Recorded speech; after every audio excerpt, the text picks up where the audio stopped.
अरे एक बार आगे देखो देखिए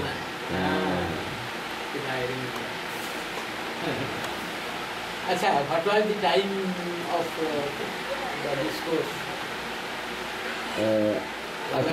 টাইম আজকে অ্যারাউন্ড 1 আওয়ার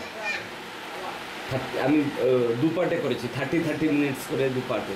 60 মিনিটস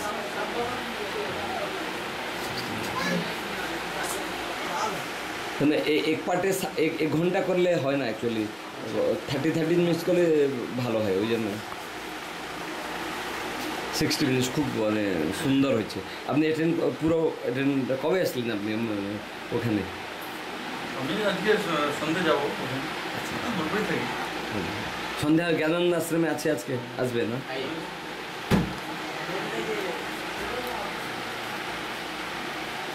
আপনি বোলপুরি প্রপার আপনার বাড়ি ওখানে পড়াশোনা সব না বাড়ি আমাদের এইখানটা এই বাড়িটা আমাদের হ্যাঁ দীঘা হ্যাঁ দীঘা দিব্যগ্রামের ডাক্তার বাবু আপনি খুব ভালো নাম বলুন ডক্টর চঞ্চল কৈবর্ত ও wonderful so we are now interlinked yes and please note down his address हाँ अपना कार्ड खाली दे दी नाले एड्रेस टेलीफोन नंबर लिख के दे दी अच्छा दीघा तो बहुत ज़्यादा हो गई ना दीघा मतलब वही तो अपना आपका इधर में आपके फैमिली इधर है ना वो लोग चले गए हैं बोलपुर में है अच्छा सब आप लोग सब यहाँ छोड़ के बोलपुर चले यहाँ अभी घर तो है खाली ताला ला के रखे हैं वो जो चाचा का भाई जो है ना अच्छा वो है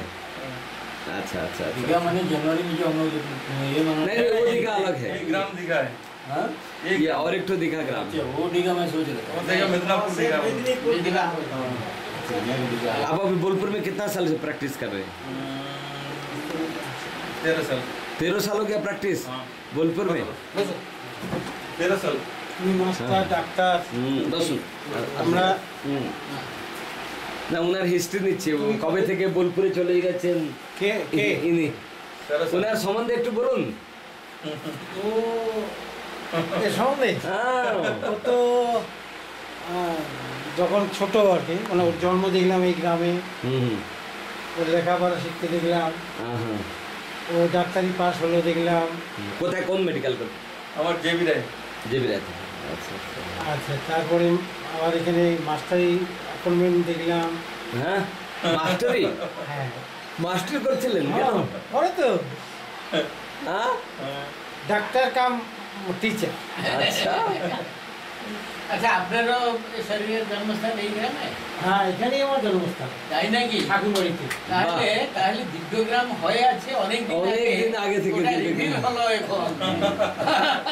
এই ঠাকুরবাড়িতে জন্ম হ্যাঁ বাড়ি ছিল ফ্লাওয়ার হয়ে গেছে হ্যাঁ এই বাবা আমার বাবার শিষ্য ছিল হ্যাঁ বাহ সেই বাবা যে আমার বাবার কাছে দীক্ষা নিয়েছিলেন আহা, সেই জন্য ওদের সঙ্গে একটা সম্পর্ক আচ্ছা মানে একদম খুবই ক্লোজ বাহ আমি তো বোলপুরে চলে আপনি যাই। এখানে প্র্যাকটিস করেন কবে কবে এখানে না নেই বোলপুরে প্র্যাকটিস করি না এখানে না বোলপুরে কোথায় চেম্বার যে জামপুরে নার্সিং হোম আছে নার্সিং হোমে কাজ করি আচ্ছা খুব ভালো এবং কৃষ্ণময় সংসার হ্যাঁ এটা আমি ছোট থেকে দেখেছি হ্যাঁ আমাদের দেখেছি মাকে। হ্যাঁ কৃষ্ণময় সংসার বাহ এবং ভালো কৃষ্ণমন্ডে ভালো হ্যাঁ, হ্যাঁ। মানে এই এক এক করে যে সব চলে গেছে ও দুই ভাই মধ্যে একজন তো এক্সচেঞ্জে চাকরি করে হুম, হুম, ও বোলপুরে বাড়ি টাড়ি করে আছে হুম। এও তো বাড়ি টাড়ি করে বোলপুরে এখন কি হচ্ছে কি শহরামুখী হতে হচ্ছে কিন্তু বাচ্চার সব এডুকেশন কমিউনিকেশন ওই জন্য গ্রাম থেকে